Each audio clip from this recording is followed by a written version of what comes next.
Thank you.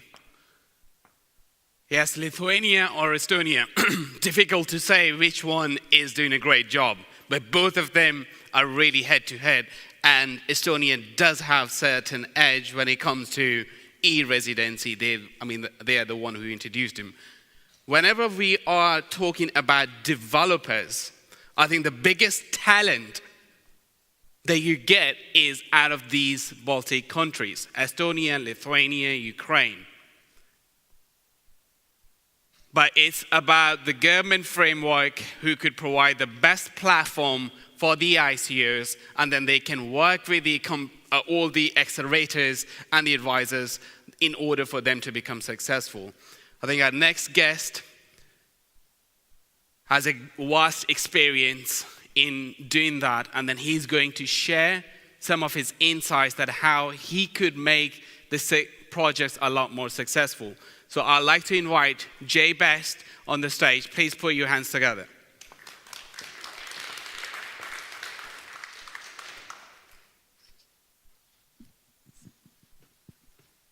Thank you.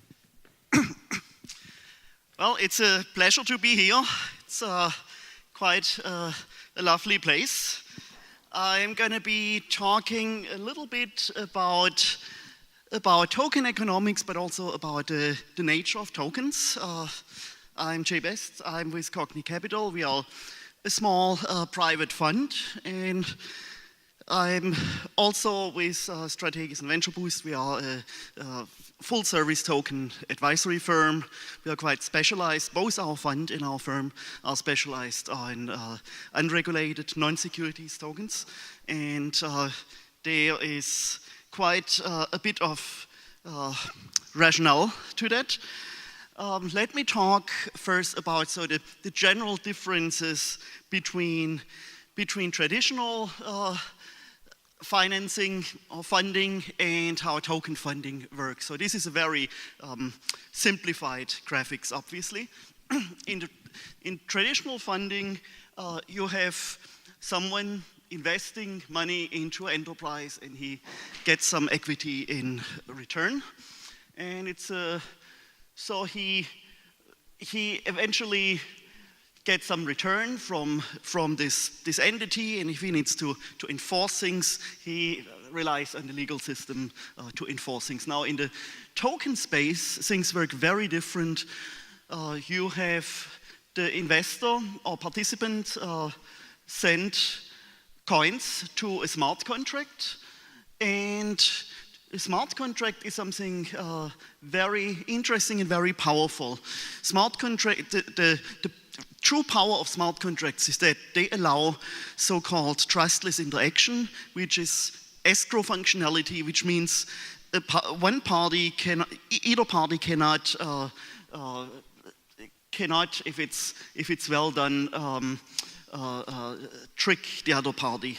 So you have a escrow security in if it's done properly integrated, and then the investor or participant, that's something I'm also going to talk about. It's quite often the same thing, is getting token in return, and then the smart contract, the way it's done properly, it holds the funds in the smart contract. You want to have a multi-signature setup, which means you have to have several parties that give their keys to unlock coins for the daily operations of the entity that receives the investment. And the way that's guaranteed is you have a third independent party. Typically, it's a foundation that verifies the milestones that this entity makes, and then gives their key together with the entity's key, and this can be several partners involved, releases coins for the daily operations as needed. So this has it's quite a different game. It has quite a bit of advantages.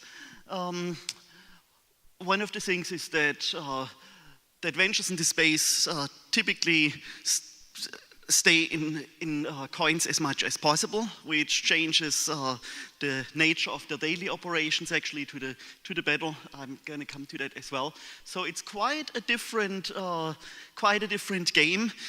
What's interesting here is that in many cases, investors and users, it's the same group, and there's quite a number of advantages of having this alignment.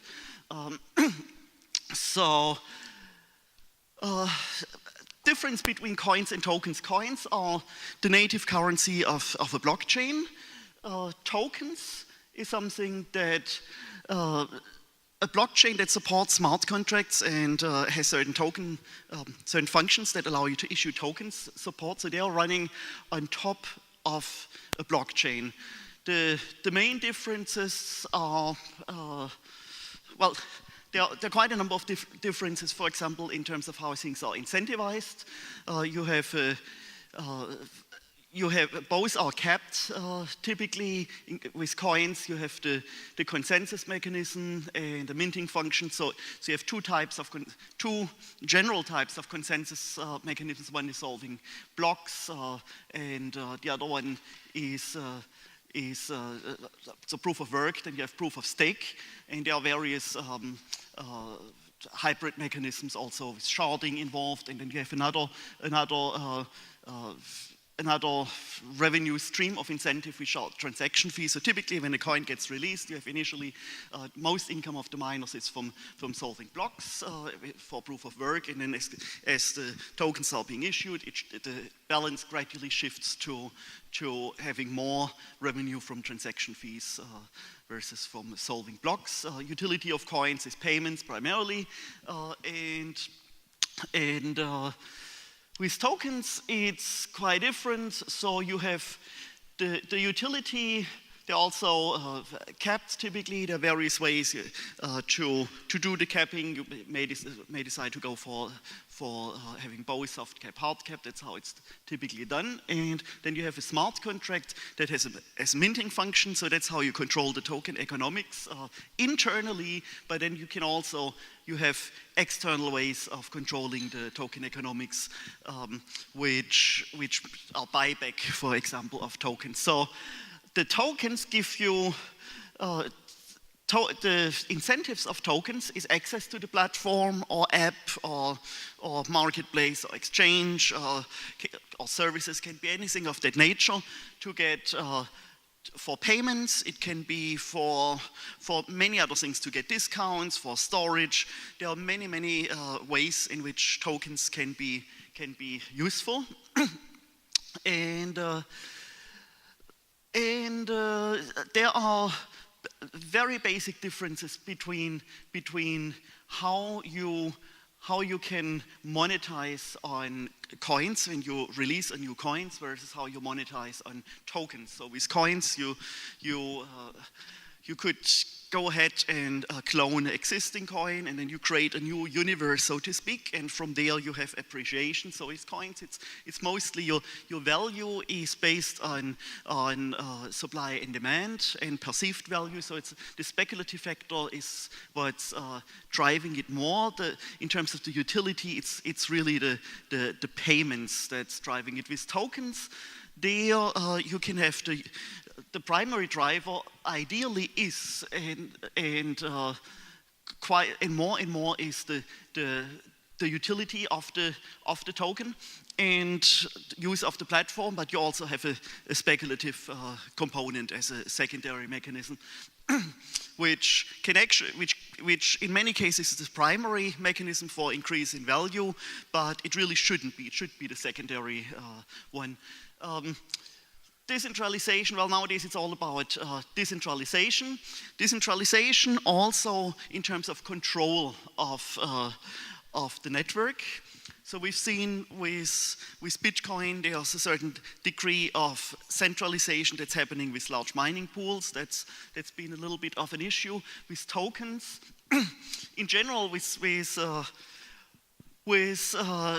tokens also, you have to look who are the token holders, and what we are seeing is here, if you are looking at in the coin space, we are seeing there is quite a bit of, this is the percent of money supply held in the top 100 accounts, and we are seeing here, in case of Ripple, it's the original founders and the Ripple Foundation, so it's highly centralized, and so we're seeing a lot of centralization, which is something not very desirable, and there are various ways to resolve that. In the token space, you want to look at who are the participants, the token holders, how much are they holding, and then of course you have pure investors that may not use the token in the platform, they're just in there for the profit. So ideally you want those guys to be the same ones, but it's not always the case, and doesn't have to be always the case. Obviously the team, then the foundation, and it's something very critical to look at, because the foundation is supposed to remain neutral. And then you have ecosystem builders such as external developers and people involved in, like you have a bounty hunt, for example, to find bugs. So those guys, and various people you are incentivizing to help build ecosystems. So with coins, as I mentioned, you can, Komodo has done this with Zcash. You can simply take existing coin and fork it. You can monetize on that. With tokens, it's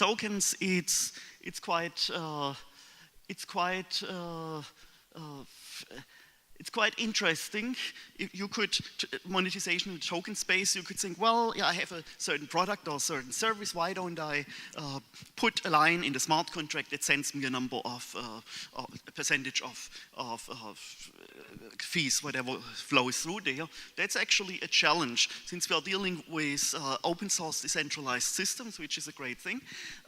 It's a challenge to monetize that way, because if you have such a product or service, or like a software, for example, someone could just, it has to be open, nowadays everything has to be open sourced, because you really want to know what's happening and what you're running on your system, what you're putting money in, so someone could just take out these lines that sends you your percentage. So that's not a good way of monetization. So how you really monetize is on locking things down by creating a universe, so to speak, just like you create a new universe if you issue a new coin with tokens. So it's essentially the root block creates this new universe. So if you decide to do your own Bitcoin, this would be a new world. Even if you take the Bitcoin code and you modify in a way, you have to decide.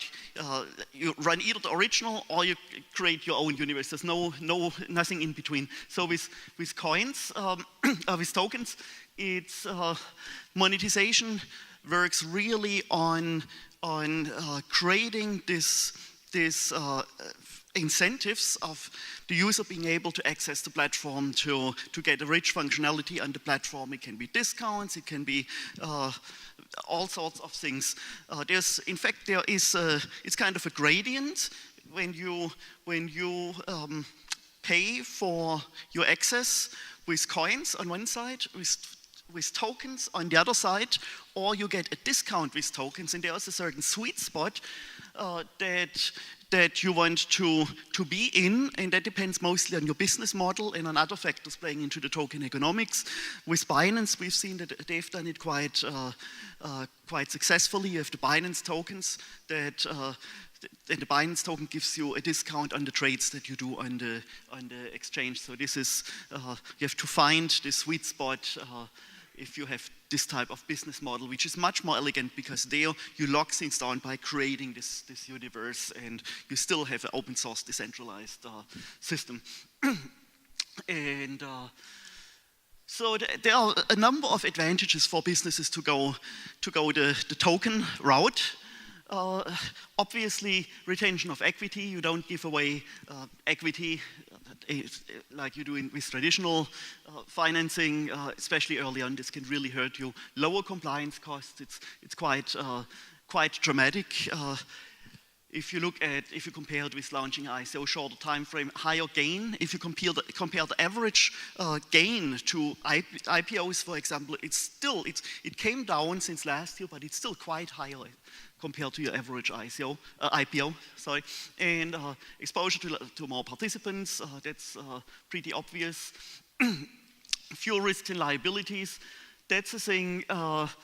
If you do an IPO, you have a much larger what's called legal attack surface. So if you go the token route, it's a much smaller one. Flexibility, obviously you harness network effects, and you automatically get all the advantages of crypto payments. So easy integration, and these are also the known advantages of crypto payments over fiat payments. It's irreversible, you don't have card fraud. This is, especially for in the e-commerce sector, these are huge advantages. Then for participants, and that's something you have to distinguish between participants and pure investors. As I said, ideally it's the same crowd. They can access the platform and get their whatever discount, use it for exchange service. Accessibility is a good thing. It's very, very easy for anyone to get in there. There's no barriers to entry. Liquidity, that's which can be a major issue. This is the alignment I was talking about, that the business as well as the participants are both token holders. So you have a great alignment there. Shorter time frame, it's quite fast to launch a token offering. You can do it within like a month's time scale rather than half a year or longer. And now let me very quickly talk about this. The big problem at the moment is regulation, and I think you can really call it what it is. It is a problem largely. So what we are seeing in the US, specifically their SEC, which is the regulatory body that is in charge of regulating securities, they really raised the bar for what's called utility, the usefulness of a token, to demonstrate it. The way the SEC defines securities, and ultimately it's not up to the SEC, ultimately it's going to be probably the US Supreme Court at some point deciding what constitutes a security, but for the time being they're deciding it mostly based on the Howey test, which goes back to a lawsuit decades ago. That was a precedent in this case. Investment of money. Now, money is the key here. Coins are still considered commodities and various other things in most jurisdictions. Even in the US, CFTC is trying to really classify it as commodities. So they are basically trying to outregulate each other, which is quite terrible. So you can argue with many token offerings if they are securities or not. Problem is that if you are an issuer of securities in the US, you have to apply with the SEC for an exception or to be regulated in some way, and that has led to where we are now. That the vast majority of new ICOs, they're simply excluding US investors simply because it is legally too risky. If you don't go the securities route, and there are many reasons to avoid going the securities routes. Now, if you hear someone talk, you have to be compliant, you have to do a legal ICO, you have to be registered with the SEC, you have to do with securities, are mostly people who are benefiting from them, lawyers, consultants, because they can charge you more if they push you into regulated territories. So, so for most startups, compliance costs are prohibitive. Even if you do what's called a Reg A+, you're still talking, you need to have audits and so on in the 150, 200K. In reality, it's much higher. Then lengthy process, we're talking about roughly 90 days at a very minimum. Typically half a year, can be longer. In 3, 4, 5 months in the token space, a lot has changed. So it's really opportunity cost. Then, if you're issuer of securities, you increase your legal attack surface. You have huge risks and liabilities. If, let's say, God forbid, if one of your participants initiates a class action lawsuit against you, there are many angles from which someone can attack you. So that's not very advantageous. And another thing is there is, some people are doing now dual offerings where you have a regulated and unregulated token offering in parallel. If you do only a regulated one, you are down to accredited US investors, which is less than 3%, I would say, plus a decreasing share of US investment in the general token space. And the token space is still over 90% crypto investors. So this problem is that even if someone would qualify as accredited investors, they have to go through KYC, which is big no-no in the crypto space, and for good reason. It's also can be quite risky depending who's handling. And then also most exchanges, there's very few exchanges that even take that securities tokens, and it will be fewer ones, I believe, not more, for good reasons. We'll see a bifurcation in two universes essentially, and which in general we'll see in the token space and in general in this entire space, bifurcation into regulated and unregulated universe. So that's what's happening now. That's so the standard route. Some guys are still doing securities tokens, but most new ICOs exclude US and now also Canada, by the way, and all doing a dual token offering. And yeah, so those are some points in terms of the regulation that's playing into it. It's more and more playing into aspects of the nature of your offering, and which then in turn reflects also to some extent in the token economics, because you are addressing very different audiences here. So that's basically what I was going to talk about. And yeah, so it's something, if you launch a token offering, you want to very early on consider which route to go in terms of the nature of your token, which the SEC, even if you have what's called clear demonstrable utility in your token, you probably still want to exclude US and now Canada as well. And then also think about your token economics, how it integrates it into your business model. There are business models that map very well onto the token model, and others not so well. Generally speaking, it's mostly online services, platforms where the token model maps onto well. If you don't have a good token integration, this could be a problem. If people can use your platform without using your token, for example, like it's a problem for Ripple, for example, in the Ripple network. So you really have to you want to force people to use your token. That's why our fund, for example, is very bullish on platforms, because if you grow an ecosystem on top of a platform, everyone has to use the underlying token, and you have a built-in appreciation. And then other things to think about is the nature of the token, obviously, and how, and in terms of regulation, also, you want to have as many layers of insulation against regulated territory, like what language you use and how you promote your offering. So, yeah, that's it.